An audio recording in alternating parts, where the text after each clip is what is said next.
Hi, I'm Guy Berger from the world famous Palms Trading Post here in Albuquerque, New Mexico. And today we're going to do a little something different. I'm going to talk to you about coral.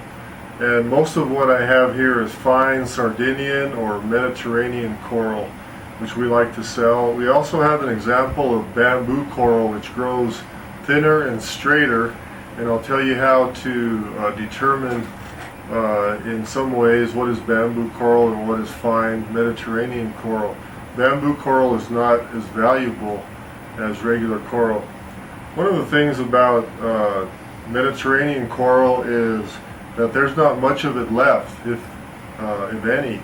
My cousin Mark, who's been doing jewelry design and construction for many years, probably 30 years, believes that in the next few years we could even see use of Mediterranean red coral banned for use in jewelry or whatever, just as the tortoiseshell was done. And once that happens, we won't be able to obtain it or sell it any longer.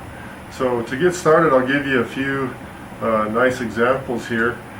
Coral is used in many different things, in necklaces, ground into beads, chunks. It's even done in inlay. So here we have a coral piece done in zuni, inlaid into sterling silver.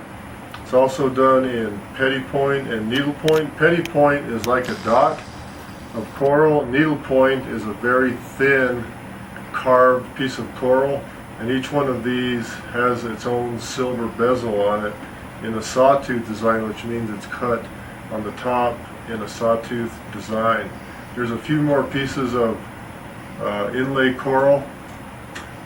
What I have here is pink branch coral, which just is a different color than the red, and they just use the branches and drill a hole in the end and make a necklace out of it. Here's an example of the branch coral in the beautiful dark red color. I have a very nice older piece here too. This thing weighs about 3/4 of a pound, maybe a pound even, but this is some older 1970s beautiful Mediterranean coral with a jaw claw, which is just a dangling pendant on the end of the necklace. Has a nice leather strap. Got some nice weight to that. This is some of the thickest coral that I've seen in a long time.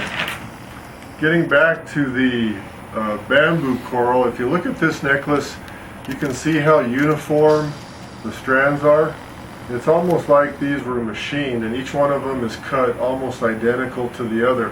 We have some shell up on top, but down here, what happens with the bamboo coral, it's white, and then it is dyed red to look like the finer Mediterranean coral. So if you see coral that's that finely ground, that's what you have there.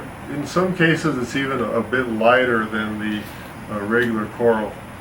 This is a beautiful necklace done with some turquoise, and this coral just happens to be some that I acquired from a collector. This was bought in the 1970s, and I bought a whole bunch of strands from this gentleman, and we finished it with some nice sterling silver cones. But if you just feel it, it's a little bit uneven, but very smooth and very nice to touch. Some of the other things that are done with the silver, we have a beautiful pendant here done by a zuni artist, and you can see that is just beautifully done with all different kinds of different sized stones with a nice big round one in the middle.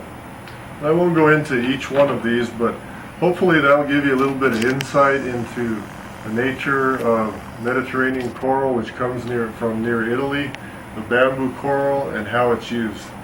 Hope that was informative for you. Thanks.